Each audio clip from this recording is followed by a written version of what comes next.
Sur les réseaux sociaux, il n'est pas rare de lire ces propos qui incitent visiblement à la désobéissance civile selon le procureur de la République adjoint.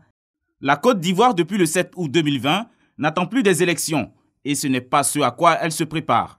La Côte d'Ivoire doit d'abord écarter et retirer du palais présidentiel par toute voie possible cette personne désormais inconnue et fort mal venue qui a pris aux Ivoiriens leur pays pour en faire son royaume ou son empire. Cette déclaration est d'Anaki Kobena, ancien ministre. Le parquet d'Abidjan a déjà saisi la Cour de cassation pour engager des poursuites judiciaires à son encontre.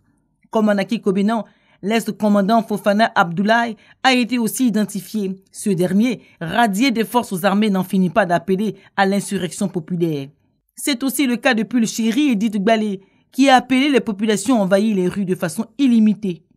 Le procureur de la République d'Abidjan constate avec regret depuis quelques semaines la propagation sur les réseaux sociaux de propos appelant à l'insurrection civile et militaire, à la haine ethnique ou religieuse, à l'opposition des communautés et même incitant à la guerre.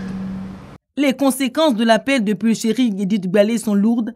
Bus caillassé, brûlé, voie de fait, commissaire de police lynché, commissariat mis à sac.